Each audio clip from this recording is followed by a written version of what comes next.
So, do you think Final Cut Express is right for me? The voice of my seminary roommate asked. I just want to make sure there are plenty of transitions, cool ones like wipes and spins, he continued. I didn't want to upset my friend. He knew that I loved video and had been using Final Cut Pro for some time to help out at my church.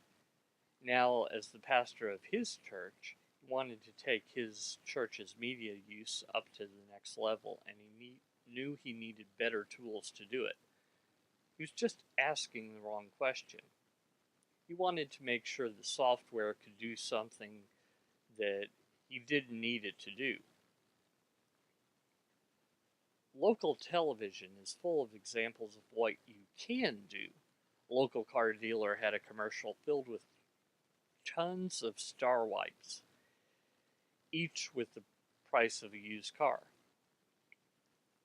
I'm sure there was a good reason why they wanted to, but I was struck by how random and unnecessary it was every time I saw it. The purpose of transitions are to move from one shot to another. For beginning videographers, the point seems to be to make their videos look cool. A bad video doesn't become cool because it has an awesome transition between elements. So, what transition should you use and when? Well, it depends on what you're trying to say. The most basic and often used transition is the cut. It all started with film. Moving from one shot to another was accomplished by cutting and splicing film. In some of the early silent films, you can see the first attempts to use cuts and the results. I saw a Laurel and Hardy film where they must have made a mistake in the original shot. Instead of shooting the whole scene over again, they tried to pick up right before they made the mistake. Instead of a smooth transition, they had what we now know of as a jump cut. Because Stan Laurel's hand moved just a little, but did it instantaneously. To avoid jump cuts, you need to do something that's counterintuitive. You'd think that the more similar shots it would be less noticeable. But that's not true. There's nothing in our experience that parallels a cut. You can't instantly jump from one side of the room to the other. So your brain just can't process a cut that's more than 30% different. One of my shortcomings is that I can't remember numbers easily. But 30% is one that's been stuck in my mind for over a decade. If one camera is 30% closer than another, you can cut between the two without anyone noticing. If you're shooting something totally different, no one will notice unless it doesn't fit the context.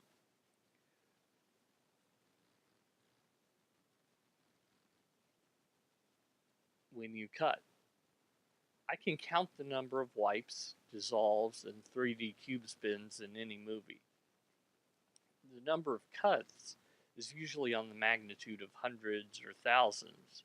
For comparison, most movies have 0 wipes, except for Star Wars movies, 5 or less dissolves, and 0 transitions with 3D, cube, or spin in their name. You can see where a cut happened. It's generally because there was either a mistake or the editor wanted you to see it. Sometimes an editor will use jump cuts to illustrate the passage of time. Cross dissolves used to be used for this purpose, but they're falling out of favor.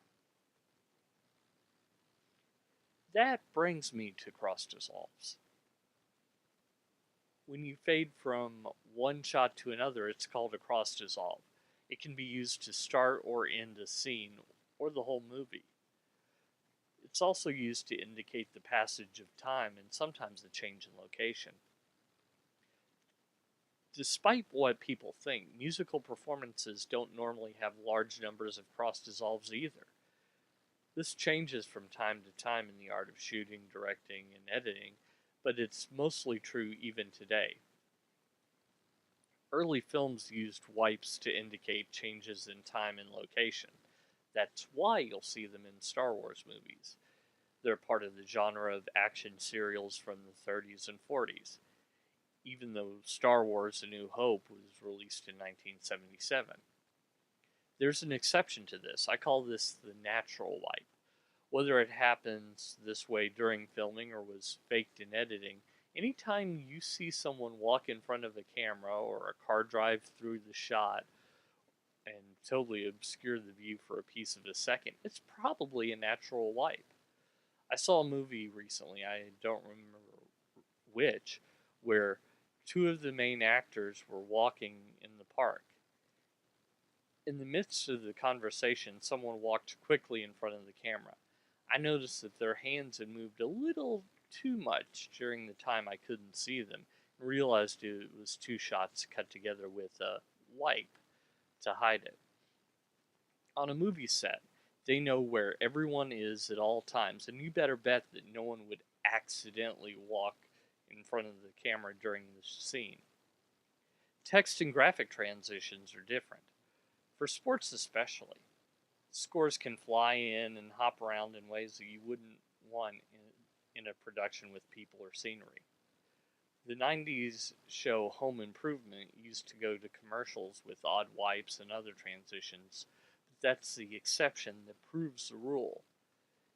Using primarily cuts with an occasional cross dissolve takes self-discipline, but it makes for a video where people notice what the video is about, not what you did to it.